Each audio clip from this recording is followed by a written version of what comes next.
See, I know Lauren London. Lauren London used to sing backgrounds for me back in the day. She fell in love with my keyboard player. His name is Omar Edwards. Omar went on to play for Jay-Z after me, after leaving my band.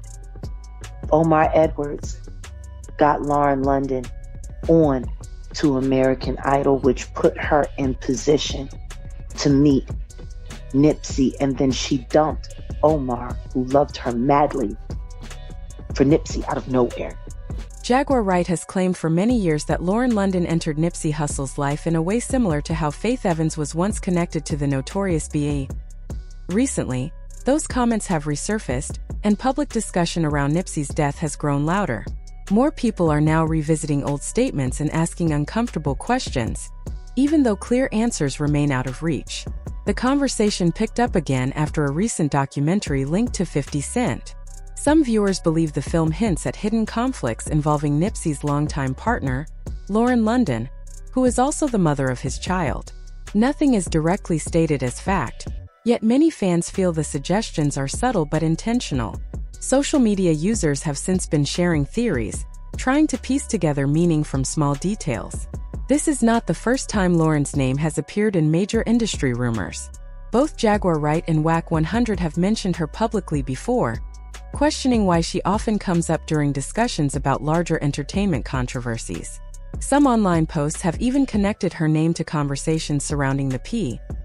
Diddy situation, although that angle rarely gains mainstream attention. Wack 100 has also said that Lauren and Cassie were once close friends. He questioned why Nipsey, after being with Lauren for several years, never proposed or openly discussed marriage. These statements are opinions, not proven truths, but they continue to spark intense debate. Lauren London has consistently said in interviews that no one could ever replace Nipsey after his passing. Despite this, critics keep pushing unverified claims about her industry connections, keeping speculation alive.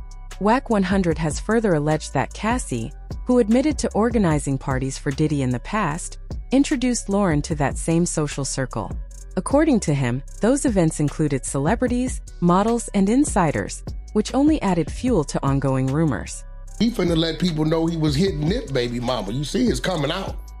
Because you know Cassie and her was best friends. So when a playing like the way Diddy playing, this is real shit. My woman right there.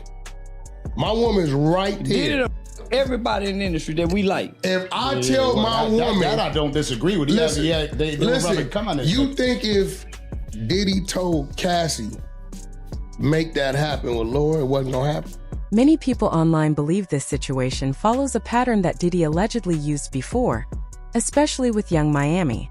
The idea is that she was placed in a powerful role, then encouraged to bring friends, influencers, and models into private gatherings. Some online users have even mentioned names like Saucy Santana, though none of this has been confirmed. Even without proof, the rumors alone have kept social media talking non-stop. According to claims connected to Diddy's former producer Rodney Jones, also known as Lil Rod, these activities were not limited to one city. He alleged that there was frequent travel between states, including trips to New York and other locations, whenever Diddy wanted things arranged in a specific way. Rodney has openly said he felt disrespected, claiming he was not paid money he was owed, and was exposed to behavior he described as inappropriate and very uncomfortable. Rodney also suggested that Young Miami's connection with Diddy went far deeper than what the public saw. He claimed she was willing to cross personal boundaries to stay in Diddy's good graces and protect her financial security. According to him, their bond appeared more intense than Diddy's relationships with other women. He also alleged that she had tension with people around Diddy for unclear reasons, which only added more drama. At the same time, Diddy made it obvious that Young Miami was not a secret partner. He showed her public attention, leading many to believe she held a special place. Online talk describes her as smart, strategic, and extremely loyal. Some even claim she helped manage behind-the-scenes matters, including sending invitations, coordinating events, and handling sensitive requests. None of this is proven, but these stories explain why her name keeps appearing in these discussions. I can't say it. You got to. It say take a shower. It's like golden showers. I do. Golden showers. Meaning when the guy pees on you, pee on you everywhere, you like it? It's fun. Yeah. Like, you know when you drunk and you just... And they just peeing all over your body. Using the same line of thinking, some critics are now guessing that Nipsey Hussle's longtime partner, Lauren London, may have had quiet connections to Diddy. These ideas grew after Diddy's former assistant, Capricorn Clark, mentioned Lauren while speaking about claims linked to a recent lawsuit. Clark suggested Lauren may have been present during certain moments, though not directly involved. According to those claims, she was allegedly aware of what was happening in those spaces. Clark reportedly described scenes where people moved from room to room, followed directions, and helped keep a specific mood. In one account shared online, Clark allegedly said Lauren was there while others were asked to deliver items or carry out small tasks. Those statements have sparked heavy debate, especially about who understood the situation and at what point. This has led to deeper discussion about whether Lauren knew Cassie was under pressure during her time with Diddy and chose not to speak up. None of these ideas have been proven, yet the rumors continue to spread and raise questions. Beyond that, many people still wonder why Nipsey kept business links tied to Diddy's circle. Fans often point out that Nipsey had enough talent, vision, and independence to succeed on his own. That detail makes the situation feel even more troubling. Adding more fuel, Diddy's former bodyguard, Gene Deal, shared his own thoughts. He claimed Diddy kept Nipsey on a tight leash, limiting freedom and control. That idea has made many observers look at the entire situation with renewed suspicion. You think it was a good idea for Nipsey to be cool with Diddy?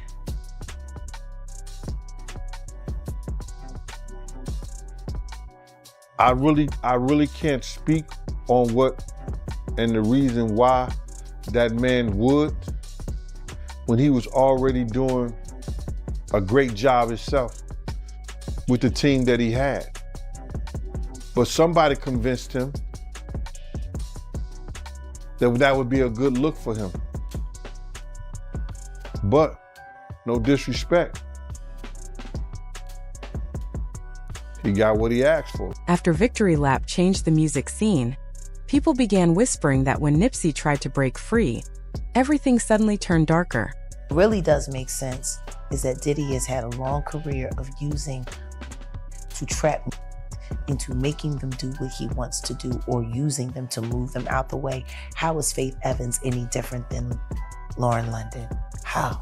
No difference at all. Struggling artists trying to make their way up, not getting the break that they needed. All of a sudden they stand next to the right guy and then now you know that guy is dead and they're okay for life. You know how many people in the business that happens to? Let's look at Khalees. Some people believe the moment Nipsey started moving on his own was when his safety quietly became a concern. That idea still circulates through music circles and refuses to fade. Official records say Eric Holder acted by himself, claiming Nipsey called him a snitch, which led to the deadly shooting. Even so, many questioned that explanation for years. Others suspected Big U, a figure Nipsey reportedly had issues with, of playing a role behind the scenes. On the day of the killing, Big U's location seemed unclear. His story changed more than once and he avoided naming who he was with, which made people uneasy. Around that same time, Nipsey had allegedly declined to renew an old deal connected to Big U's label. Suspicion grew further when Big U did not attend the funeral. Later, he laughed at a Justice for Nip comment during a live stream, sparking outrage online and turning quiet doubts into loud accusations. What you waiting on though? You don't know what you waiting on though. What you waiting on? You got to tell me what you waiting on. You know my mama broke you with a Justice for them.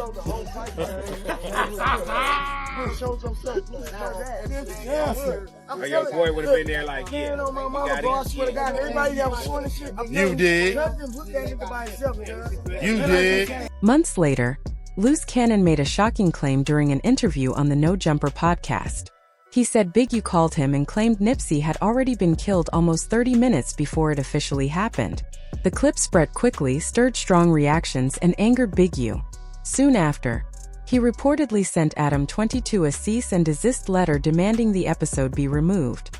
But for the record, the feds, when they did come, they only wanted one thing, and I feel like this will be of special interest to you. They wanted the cease and desist from Big U in regards to Loose Cannon's first appearance on No Jumper, in which Loose basically implicated Big U in the murder of the late, great Nipsey Hussle. Oh, wow. That's interesting. And did you give them the cease and desist? Yes, indeed. Okay, well, there you have. That legal action only made people even more doubtful. Once attorneys step in, street talk usually grows louder instead of fading away. Soon after, Charleston White entered the conversation and claimed he knew why a hit was allegedly ordered against Nipsey. He said Nipsey stopped paying money he supposedly owed to Big U, and that decision is where things allegedly went wrong. This version of events has been shared before, but it keeps coming back as more voices repeat it. The situation grew more complicated when rumors shifted beyond Big U alone. New online talk began suggesting that Diddy might also be involved in some way. At the same time, 50 Cent added fuel by questioning Lauren London's alleged ties to Diddy. None of these ideas have been proven, yet people continue digging, and demands for clear answers are increasing fast. Now the focus has changed. People are no longer asking only who pulled the trigger. They are asking who benefited afterward. That question has made many uncomfortable and explains why the story refuses to disappear. Industry watchers point out how Nipsey's legacy expanded rapidly after his death, with money, ownership, and influence moving quickly behind closed doors. Some wonder how certain individuals gained more control or freedom once Nipsey was gone. What keeps these rumors alive is how many unrelated voices seem to echo similar concerns. Former associates, bloggers, and media figures all hint at pressure, power struggles, and quiet agreements that feel unsettling. Nothing has been confirmed, but each new interview, leaked comment, or resurfaced clip adds another layer to an already complex narrative. Attention has also turned towards silence. In situations like this, what people avoid saying can speak louder than words. Observers noticed how certain industry figures stopped talking, skipped interviews, or changed their tone whenever Nipsey's name came up. That shift did not go unnoticed. Some insiders claim there were private conversations and damage control efforts right after the tragedy, with phones ringing and stories being carefully shaped. This has led many fans to question whether the full truth was ever meant to reach the public. Others argue fear plays a major role, since challenging powerful names can end careers overnight. Because of that risk, some believe witnesses chose silence over safety. Again, none of this is confirmed, but the pattern makes people uneasy. Online reactions remain loud and divided. Some commenters claim Lauren was not innocent and suggest manipulation instead of coincidence. Others point to her past modeling work, industry friendships, and connections to people close to Diddy.